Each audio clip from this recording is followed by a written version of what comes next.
Hi guys, ako po si Jomar Chu from Malabon City. Dati po akong working student. Sa umaga po, estudyante ako. Sa gabi naman, service.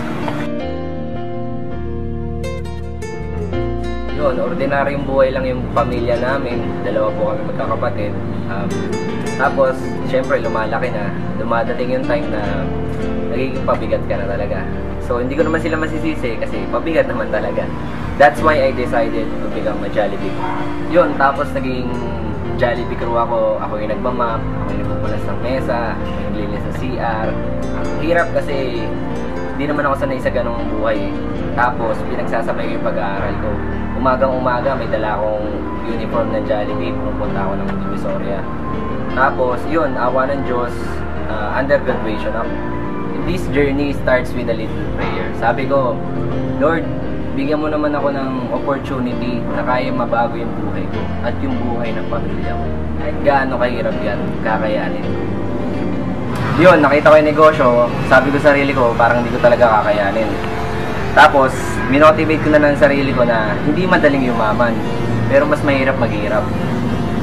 Tapos, ano naman kung susubukan ko, wala namang mawawala. Ang tanong, kailan ba ako magkakaroon?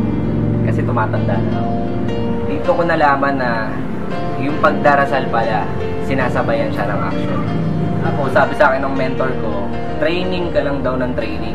Tapos yun lang din yung ginawa ko. Tapos, sa kaka-training ko ng kaka-training, hindi ko namalayan yung sarili ko nag-iiba na pala. Lumalalim na pala yung foundation ko sa ganitong negosyo. Tapos tinuloy-tuloy ko lang talaga.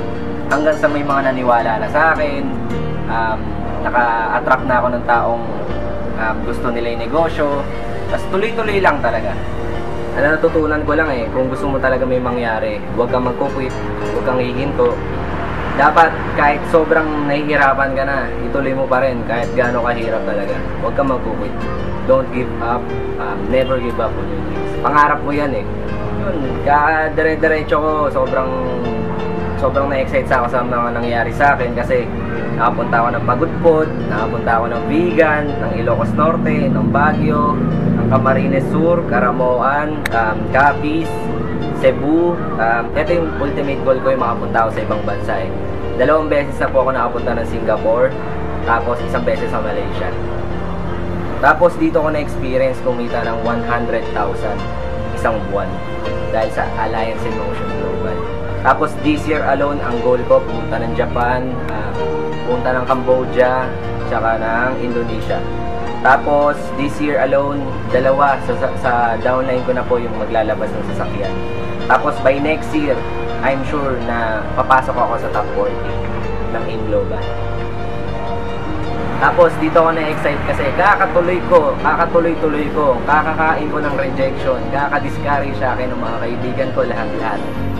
Lumabas na din yung first car ko sa AIM Global, which is Lancer EX, kulay black.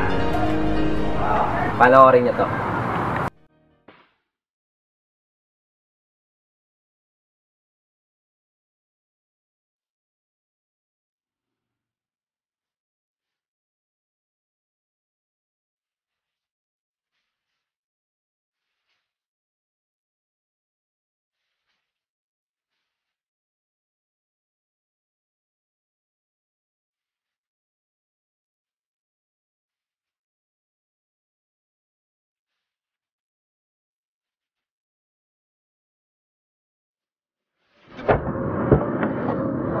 Grabe.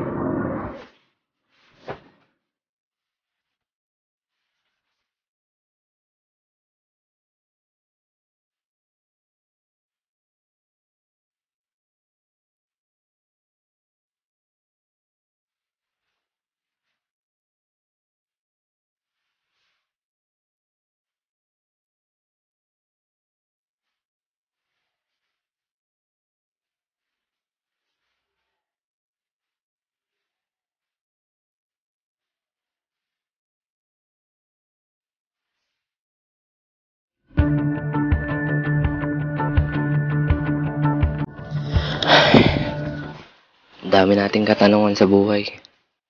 Bakit may mayaman? Bakit may mahirap? Para sa akin, hindi mo naman kasalanan pinanganak ka mahirap. Pero Pero kung tumatanda ang mahirap, baka kasalanan mo na yun. Magsikap ka sa tamang oportunidad. Huwag kang magreklamo. Pagpasalamat mo lahat ng bagay na nasa iyo. Binigyan ka ng dalawang mata ng Diyos para makita ang kulay at ganda ng mundo. Binigyan ka ng libreng hangin para langhapin ang mapayapang buhay. Binigyan ka ng kamay at paa para maabot mo at mapuntahan mo ang iyong pangarap. Kailan mo papasalamatan yun? Pag may pagsubok na dumating sa'yo, labanan mo. Huwag kang susuko. Huwag kang hinto. Pag nadaba ka, tumayo ka agad. If God is with you, who's against you? Lagi kang tumingin sa goal na malapit ka na. Dream big. No one can stop you from making your dreams happen. Si God, lagi nandyan. Laging nasa puso mo. Hindi ka niya papabayaan.